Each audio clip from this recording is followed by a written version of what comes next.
This is episode 193 of the Rio Grande Foundation's Tipping Point, New Mexico podcast. I'm Paul Gessing, president of the Rio Grande Foundation, New Mexico's free market think tank. You can find out more about the foundation at riograndefoundation.org. I am very pleased to be joined this week by Corey DeAngelis. He is the director of school choice at Reason Foundation, which is a free market think tank, and they publish a magazine as well. A great liberty-minded organization. And Corey, welcome to Tipping Point, New Mexico, first and foremost. Hey, Paul, thanks for having me. I just shared the live video of us on Facebook. This is pretty cool that it's streaming straight to Facebook.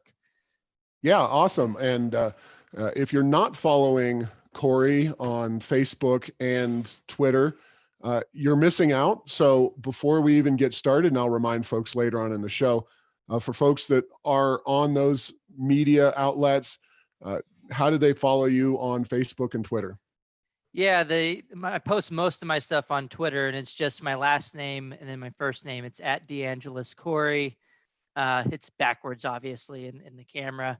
But yeah, follow me on Twitter there, and then also my Facebook's open. Just go to Corey DeAngelis on Facebook, and you can follow my work on there. I just hit my 5,000 friend limit, so that kind of sucks, but you'll still be able to follow me and interact with me, and I'll be able to, my messages are open for anyone who wants to talk. Your last name is not necessarily intuitive to most folks, so spell your last name. It's DeAngelis, DeAngelis. Excellent. And yeah, you will definitely enjoy it. We can talk a little bit about during the rest of this podcast about the fun and excitement you've had on social media, including with Elizabeth Warren, one of the contributors to her downfall. But before we get started, you are somebody who has, in my view, having done public policy now for 2 decades plus, including 14 years here as the head of the Rio Grande Foundation, you're somebody who's kind of come onto the scene. I know you're a younger guy, but talk a little bit about what got you really interested and passionate about school choice, because it's an issue that's been around for a very long time, and you've definitely, I think, livened up some of the debates and arguments and shed some light on them. But talk about that aspect of your personal development. Yeah, well, I attended government-run schools all through K through 12, but I had the opportunity to attend a magnet school in high school. And a magnet school, for listeners who don't know, is still a government-run school, but students are not residentially assigned to them. So in my district in San Antonio, Texas, I had 4 different magnet schools I could have picked from, and you have to apply to get into them. And I had the opportunity to go to one, and my magnet school was actually on the campus physically on the campus of the residentially assigned government school that I was supposed to go to without that option. And I just saw the difference. It was just like night and day, that there was a lot of fighting going on, gang activity going on in the school next door. If you walked by the classroom windows, there wasn't a lot of learning. It didn't seem to be going on in that school. So I just felt really lucky to have that opportunity. And I think that every single child should have the opportunity to pick the school that works best for them. No student should be trapped into a school that they're residentially assigned to just based on, where they live. That's kind of how I first got into it. But then I also did my bachelor's and master's in economics, and then looking at the school system from the perspective as an economist made it really click that the government-run school system we have today is a massive monopoly, which, as we know as economists, monopolies lead to higher expenses over time, and then lower quality. It really, doesn't make things very great for the customer. Just imagine if you were residentially assigned to anything else, like a grocery store or a restaurant. That restaurant probably wouldn't really do a great job, because they wouldn't have a very strong incentive for retaining your services if they knew that they could. They would have your business whether you liked their service or not. And that's essentially what we have with the government-run school system today. So you're from neighboring Texas there, San Antonio. That's pretty neat. And a lot of folks, certainly in New Mexico, the culture of San Antonio, there's a lot of kind of similarities there. And are you in the DC area now? I know you worked at Mhm. Cato for a while. Reason tends to be a more virtual and national organization. At, Yeah, I'm located in DC proper. So if anybody wants to come grab a drink, send me a message when you're in DC. If we're after we're done being locked down, I'd be happy to talk to anybody in the area. Um, but yeah, I've been in DC for a couple of years now, and yeah, I grew up in San Antonio, Texas. got it. So let's talk about kind of choice and the education system as a whole. Now, you talked about the form of school choice that you were able to take advantage of, which is magnet schools. Uh, they definitely fit into the broad pantheon of school choice options, some of which are more accepted by the system than others. And certainly, I would say that one is relatively accepted. But Hmm. uh, before we get into kind of how Corey would create an education system, talk about some of the various school choice Mhm. programs or aspects that you think are particularly interesting and valuable. Yeah, there's plenty of types of school choice. So, for just the average listener, the way I define school choice is anything that takes you away from that government residentially assigned school system. So, if we start from the base system that we have in the United States and most states today is you live here, you got to go here. If you want to go somewhere else, you got to pay out of pocket, to go to a private school or you have to move in order to get to another school. So anything that takes you away from the system of residential assignment, I define as school choice. So that could be a magnet school, like this, a choice of another government run school like I had. It could be open enrollment where you can choose a school that's not even in your district or a school that you're not residentially assigned to. It could be a charter school. Charter schools are a form of public school choice. I will say I don't know if I really uh, like to call them public schools all that much since they're publicly funded, but they're privately operated, even though and then also they're publicly regulated. So I kind of call them quasi private schools, but essentially charter schools are another option, another place where you can take your education dollars. Private school voucher programs. This is what Milton Friedman talked about in his 1955 essay, The Role of Government in Education, where um, you know if you want to choose a private school, you're able to take some of the dollars that would have went to your government run school and the money will follow you in the form of a voucher to attend a private school of choice.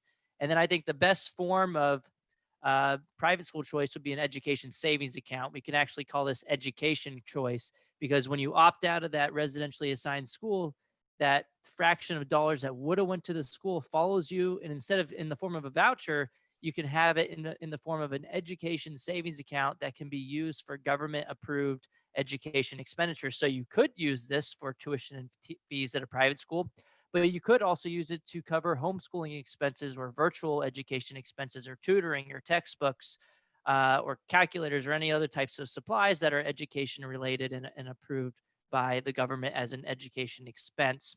I think that's the best type of school choice. But look, the main idea is just allowing students to pick the type of school or home option that works best for them, and then having the money follow the child to whatever school works best for them. The current system that we have is completely ridiculous in that if I choose to go to a private school, the government school still gets my money, even though they're not educating me in that location. So, like with food stamps, that would be like telling people that they'd have to be residentially assigned to Walmart, and then all your food stamp money should have to go to Walmart. If you wanted to go to Trader Joe's, Walmart would still get to keep your money. That wouldn't make any sense. Instead, with food stamps, what we have today is that money can follow the person from Walmart to Trader Joe's to Whole Foods to Harris Teeter, whatever type of private grocery store option that they would like. But with the government school system, it's essentially like forcing all that food stamp money to stay at Walmart, regardless of the choice of the customer, and that makes no sense. And I think when people start to think of school choice like that, they start to really the light bulb starts to go off that the current system we have makes no sense. I mean, you can even extend this analogy to Pell Grants and pre-K programs. With those programs, it's like a voucher for higher ed or pre-K that the family gets the money and the student gets the money, and they get to pick a public or private university or pre-K of choice. And that's not how we structure the K through 12 system. K through 12 system funds systems instead of funding students. We need to turn it around and fund students instead of systems. No doubt about it. Now, you obviously given me a lot to grab onto there, but uh, three types of school choice that you didn't even mention. I know you didn't. We don't have all the time in the world to go through every single model of school choice, but tax credits for school choice have been actually the best opportunity, I think, to get real school choice in New Mexico. We do have charter schools, and those are great, but my organizations work most closely on tax credits, and we can talk about those in a second. But two Mhm. other models, especially in this time of the coronavirus, are especially, I think, interesting. And one is homeschooling, which kind Mhm. of, we are all homeschoolers now, so to speak. And then I'm also on the board of a virtual school, and that Mhm. virtual school has kept plugging along. I know some places, some states have shut down their virtual schools, which is just, you pointed out rightly, Yeah, is it's idiotic. silly. But we always get labeled with, oh, tax credits or just vouchers. So kind of share your views on those, and then Yep. this dovetails us nicely into the current virus situation, the outbreak, and the fact that so many people across the country are educating their own children, and how this is going to fundamentally transform education. Yeah, tax credit scholarships are privately funded. I like to think of them as privately funded voucher programs. Voucher programs take the money that would have went to your government run school in the form of a voucher to take to a private school. It's publicly funded. It's a publicly funded program because that money is already in the state education budget. A tax credit scholarship program has benefits, in my view, and I think what you were alluding to, Paul, is because they're privately funded programs, and privately funded programs tend to be less regulated because they don't come into the tax collector's hands. And the way this works is that you have individuals, corporations, or individual households that can donate some money to a something called a scholarship granting organization. And then those families and corporations and individuals can write off those donations on their taxes, just like people can write off with other types of donations. And the money remains private because that money never goes into the tax collector's hands. And as the U.S. Supreme Court said in a recent court decision, um, tax credit scholarship programs are privately funded, and private funds remain private until they enter the tax collector's hands. So we have precedent for this, saying that these are privately funded. And then families can come to this scholarship granting organization and get a scholarship to attend a private school of their choosing. So again, the money never goes to the government. It's privately funded. They tend to be a lot less regulated than the private school voucher programs, and that's one of the main nuances and differences. And then we also have ESAs, education savings accounts, can be funded from the state education budget, or they could be funded this way, like a tax credit scholarship. It's just an ESA allows you to spend it on a bunch of different things, and not just the private school tuition. So I think ESAs are the way forward, and tax credit scholarships obviously are extremely beneficial in the sense that they're privately funded. Yeah, and just to give people a kind of understanding of the playing field, ESAs first came along less than a decade ago, as I recall. A couple of states, including neighboring Arizona, has ESAs on the books. Mhm. I think Nevada had one, but they really haven't moved it forward. Yeah. So ESAs are kind of cutting edge, and they're pretty challenging in terms of, even if you get them in place, you get a lot of legal questions. So we can talk about that. Mhm. I'll kick that over to you in a second. But tax credits have been enacted kind of across several different types of states. Politically, you've got pretty blue states like Pennsylvania and Rhode Island. You've got red states like Arizona and Florida. So I get the push towards that as the ideal, but Mhm. tax credits are definitely a step in the right direction. And talk about, Absolutely. kind of the politics of those, especially ESAs, and how they've struggled for a Mhm. foothold. Yeah, I mean, only 6 states have education savings accounts. You mentioned a couple of them, and Nevada has one on the books, but it's not in operation. They had something, an issue with the funding flaw. And Nevada it was like 94% universal. It was the big tamale that everybody was pretty excited about in the school choice movement, because this was, you know, our nearest to universal program where essentially everybody was eligible for the program, but it just hasn't got off the ground. The other, I believe, 6 states that do have them in practice, education savings accounts in practice, they're only targeted to students with special needs. So they're pretty tiny programs. They're not really on a large scale. I will say New Hampshire has a tax credit scholarship program, but it's kind of like a de facto education savings account. On the books, it is a tax credit scholarship program based on, you know, what the law says. But if you look at what that tax credit scholarship can be used for, it's essentially an ESA because the money can be used to cover homeschool expenses too. Hmm. So then that gets us into another conversation on, you know, what's happening now with COVID-19, that we're essentially all homeschoolers now. And a lot of people argue what homeschooling actually mean. A lot of homeschoolers take issue with me saying this because they'll say, oh, well, this is kind of like government schooling at home, or charter schools are highly regulated, so they're not true homeschooling. But in a sense, you know, we're essentially all getting some type of education at home now. Um, Right. whether you want to call it homeschooling or not, people are having this experience of educating their children at home. And I've seen a lot of anecdotes on both sides of this. You know, a lot of families have said, man, my children are a lot more relaxed. They have a lot less stress. They're learning more. They're learning what they were learning in the government school in a fraction of the time, because they don't have to go through all of the, you know, getting transported to school and then going from class to class. It's just much more efficient. There's a lot of people saying really good things about it. A lot of people on Twitter and other forms of social media actually explicitly making commitments to saying, "Oh, I'm never going back to the government schools. I'm going to continue homeschooling my families." But there's been, you know, families obviously on the other side of this saying the opposite, saying that, "Oh man, this is really tough. I don't know if I can handle this."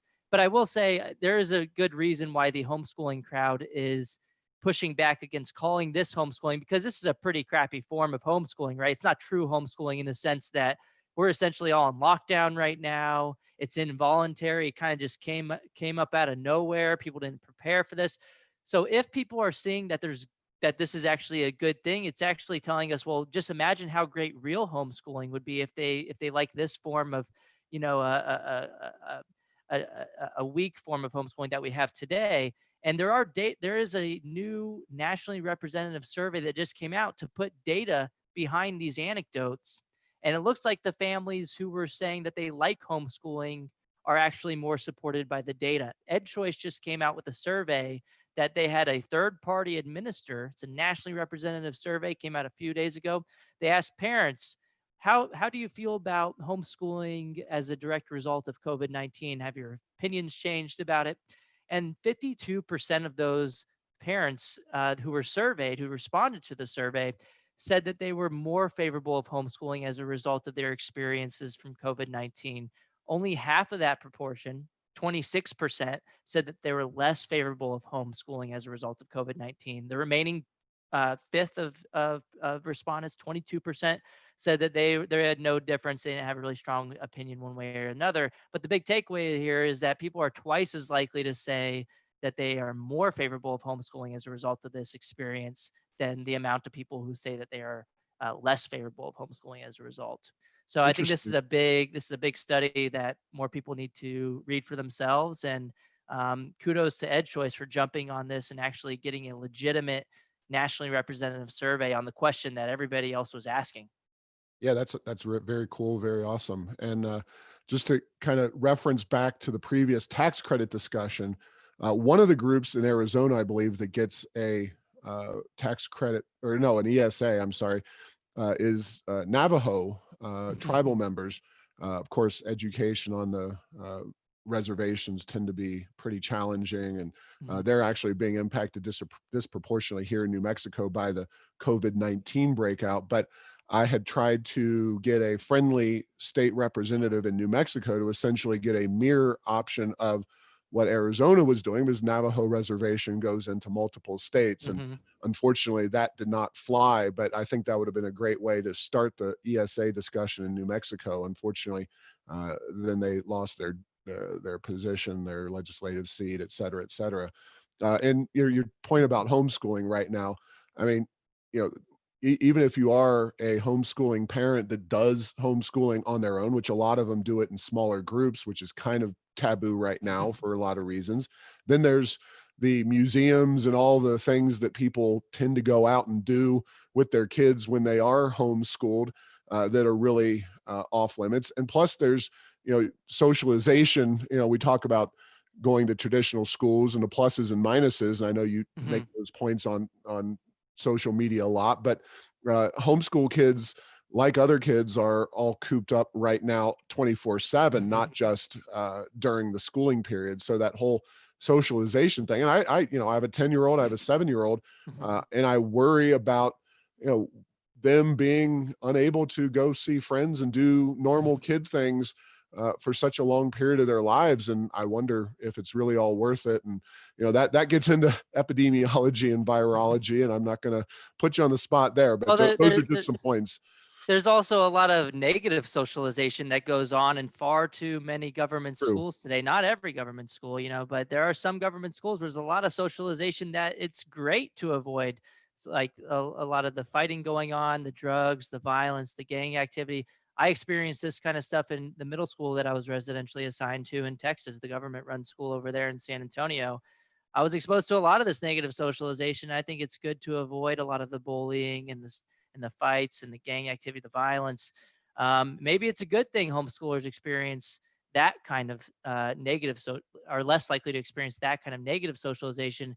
And the evidence tends to suggest that homeschool families actually and homeschool students tend to fare better on social socialization metrics. If you look at the most rigorous peer-reviewed evidence on the subject, that even after controlling for differences of those students and the family backgrounds, just for example, in 2019, Daniel Hamlin, a researcher at the University of Oklahoma, actually used a nationally representative survey, like nationally representative database of around 15,000 students in the United States. This is publicly available data. I've used it to research outcomes between private and public schools in the United States. And he found that even after controlling for a ton of differences between homeschool students and students in government run schools in the United States, the homeschool students were much more likely to participate in cultural and family activities such as going to the museum and going to a concert and other types of these social activities. And it might be because they have more time to be exposed to these types of activities since they're not housed up in the school all day. And another reason for why homeschoolers tend to have better socialization outcomes could be because homeschoolers are more able to interact with people from different age groups, whereas in the government-run school system, everything's set up in a way where you're around other people who are around your own age, and around people with where you live in your neighborhood. And maybe those kids are learning a lot of bad behaviors from kids who are their age. Maybe they're learning to be a bunch of brats, whereas the homeschool kids are learning from adult role models. No doubt about it. And yeah, there's so many things we could talk about, but I want to talk one last school choice mechanism. Haven't really touched on it during this podcast, but virtual schooling. You know, there's been some states that have abandoned virtual schooling. Kind of Mhm. broadly speaking, what are your thoughts on virtual learning as an education technique? And do you think it'll see a moment of uh, more political support in the wake of this? And kind of why is Yeah, it a threat to the system in the first place? the virtual schools are one of the only types of schools of choice that have essentially the virtual schools have virtually been unaffected by the coronavirus pandemic, except for the cases where the government has come out and closed the virtual charter schools for apparently no reason when they closed all their brick and mortar schools. So Oklahoma did this. Oregon actually is the worst state. If you want to know what not to do in response to a pandemic and school closure situation, look at Oregon. They made it illegal to enroll in virtual charter schools during the pandemic closures. So they essentially made it illegal for parents to be able to access schools who are still in operation, still able to serve students, the virtual charter schools, all to protect the government school monopoly. Wall Street Journal wrote about this, and they cited that the teachers union in Oregon was behind the fight of preventing students from switching to virtual schools. So it's completely ridiculous. There's no reason for that. And they also cited that Oregon Connections Academy, this is just one virtual school in Oregon. They reported to the Wall Street Journal that they had 1,600 students blocked from switching to their school because of this policy laid down by the government. Before the crisis, it would have been okay to switch to a virtual charter school, but because there was a pandemic, they created a new rule that said you can't switch to virtual charter schools, which makes no sense except unless you're thinking about it as protecting a monopoly. It makes no sense if you're trying to actually help children and their families. So it's a bad move they did. Pennsylvania did something similar. Their Pennsylvania Association of Superintendents, um, they actually fought explicitly to prevent kids from being able to switch to virtual schools. Exactly what happened in Oregon. They didn't get exactly what they wanted, but Pennsylvania actually passed a bill, and the governor signed it, that allows kids to switch to virtual charter schools in theory, but they won't compensate any kids for that. They won't compensate the charter schools for serving any additional students during the lockdown. So they can take new students, but they're essentially being financially punished for doing so because they're taking on additional cost, but they're not seeing any additional revenues. And otherwise, they would have been able to count them on their enrollment counts. So Huh. again, Pennsylvania is another state. If you want to look at what not to do during a crisis, if you're trying to serve students, don't do what Pennsylvania did. Don't do what Oregon did. Um, do something like Alaska did. Alaska partnered with Florida Virtual School. Florida Virtual School has been in business for about 2 decades now, or even more. And Alaska partnered with Florida Virtual School and is allowing their students to access Florida Virtual School from afar, because Alaska didn't have anything set up like this to this kind of extent that Florida has. And so, look, they're already doing it. They're successful. Why not let our students access a school that's working for tons of other students across the country? And again, the teachers union opposed Alaska. Uh, uh, they opposed the move to partner with Florida Virtual School, but they didn't get what they wanted. Alaska still did it anyway, and so kudos to them for allowing kids to access virtual education during the crisis. That's pretty wild, and that's about as far as you can get in the United States with Alaska and Florida, two very different places for virtually every reason you can imagine. But as nice as it'd be to talk more about that, let's talk about school funding in a little more detail. You're a libertarian, I'm a libertarian. What that exactly means when it comes to education funding, I think, is open to debate and discussion.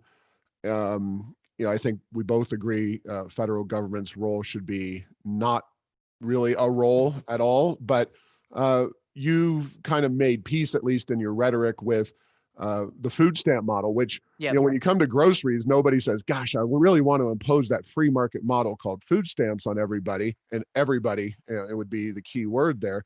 We obviously have food stamps in existence.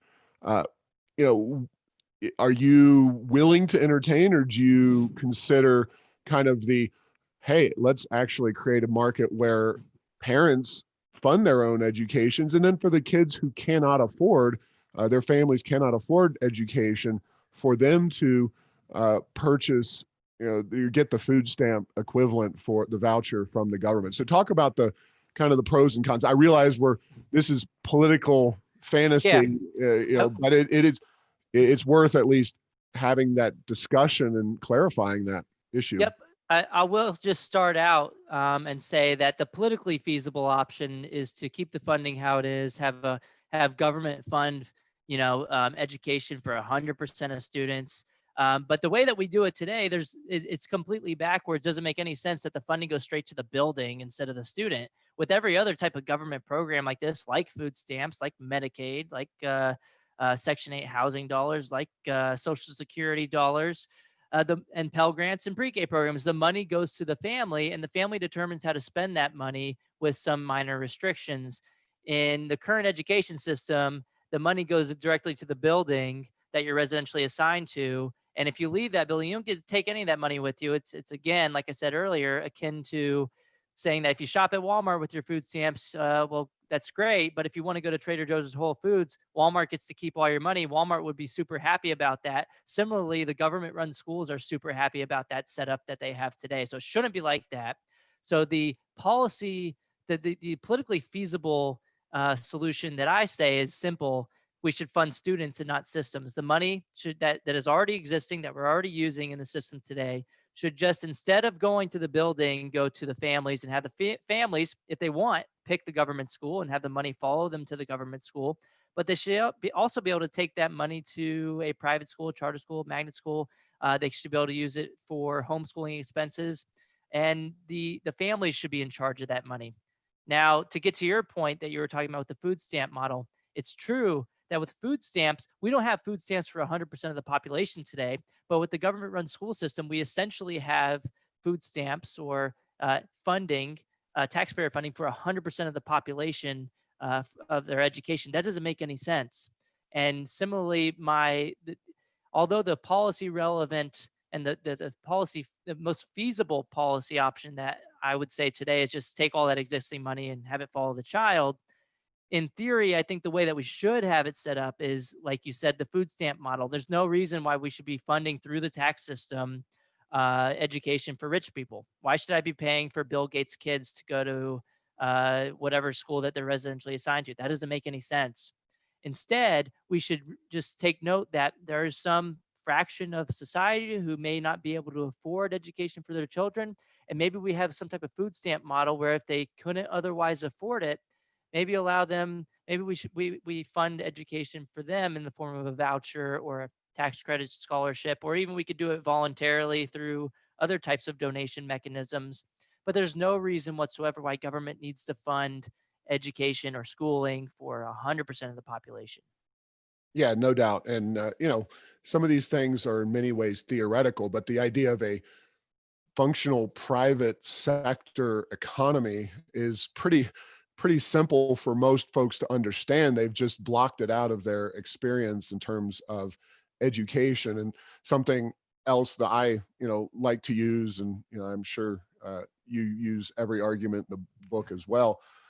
There's a difference between government funding a program or something that it does and a government owned and operated uh, effort in that regard. And one of the things that's kind of similar, at least, is highway construction. The highway is indeed owned by the government, but the government doesn't buy the construction equipment and actually manage the road crews. Those aren't government employees; they're paid by a contractor, and that's uh, you know I think you get into some pretty costly approaches to doing things when you have government employees doing everything, and we see that in education.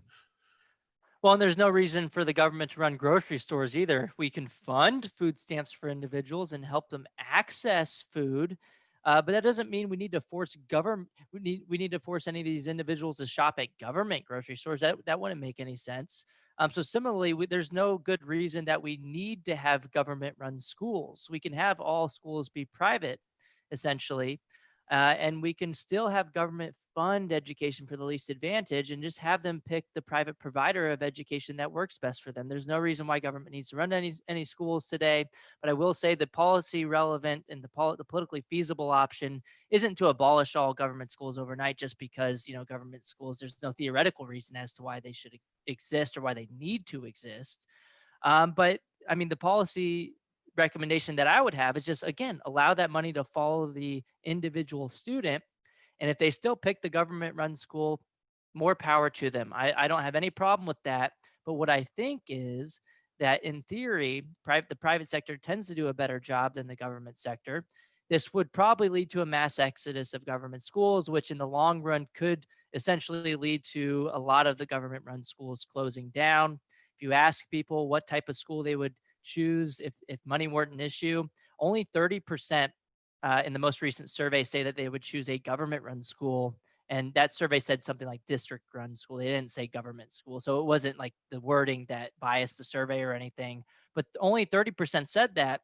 82% of people are currently sending their kids to government run schools today. So that what that means, we would have a lot of government run schools essentially be empty if people had the free choice to choose the type of school that works best for their own children. Yeah, And no I doubt and about it. I Oh, also want to clarify really quick as to why I call them government schools. Your audience may know this, but some members may be like, "Well, why isn't he calling them public schools?" And I'll lay out my argument really quickly. I call them government schools because that's the most accurate term to use. They are run by the government, as we were just talking about. They are funded by the government or the taxpayer. They are regulated by the government, and perhaps most importantly, schools are compelled by the government. And then also, I do not like to call them public schools because one, they're not public goods; they're rivalrous in consumption and excludable. And then also, again, they're not available or accessible to the public. If you don't live next to the best government-run school in town, well, then you can't access it. If you live near if you go to a park, for example, a public park, you can access that. But with government-run schools, they're not public in any meaningful sense of the word. So I prefer to call them government or government-run schools. no doubt about it. And, just great points. I mean, I think we're in complete agreement on virtually all of these kinds of issues. So let's talk a little bit about tactics. You're a young guy. I don't know. You tell how old you are, right? How old are you? 28. 28. All right. 29 now. Dang, I had my birthday during the coronavirus Oh man, shutdown. So that stinks. I Well, don't know if you'll you have saw that meme going around with the Pablo Escobar, and it's like the meme where Pablo Escobar is kind of like sitting around like mosing around and like super bored. He's all by himself. I think the meme says something like people with March and April birthdays this year, and essentially shows all the pictures with Pablo Escobar with the one yeah. of the birthday hats on, super Yep. bored. That was me. Nice. Well, happy birthday. I'm sorry about Thanks. that. And I've been doing public policy for, like I said, the better part of 20 years. I'm 44, soon to be 45, and I appreciate guys like you coming up and doing things that are really interesting and innovative. And certainly the tools that we have today, especially while everybody is quarantined at home and presumably spending more than, and I think it's fair to say they are spending more time than otherwise on social media. But even before that, you have really plowed some ground in terms of getting your message out on especially Mhm. Twitter and also Facebook. Talk about why you decided to make that such a point of emphasis in your work, and some of the successes you've had, because you know a lot of folks involved in the school system, involved in government, tend to be pretty hypocritical when it comes to where they send their own kids as opposed to what they say in public.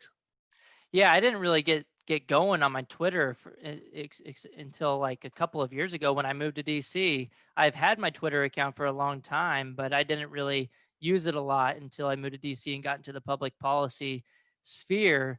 And before I got into the think tank world at Cato Institute and at Reason Foundation, I was at the University of Arkansas, and I was, really doing a lot of academic work and peer-reviewed journal articles. And you know what? I started to figure out that no one's really reading my academic journal articles. They're like 50, 70 pages.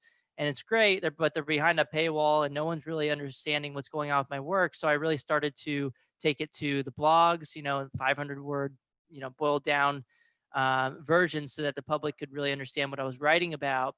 And then I want also to interrupt you right there because I don't know if it's you doing this study, but University of Arkansas had a great report about charter school funding a few yeah, years ago, and it really debunked the notion that charter schools are better funded than traditional public schools. I don't know if you're familiar with it or. absolutely. I've done maybe at least four of those reports. And yeah, I'm partnered up with Patrick Wolf over at the University of Arkansas doing these reports going forward. I think I started doing these a few years ago.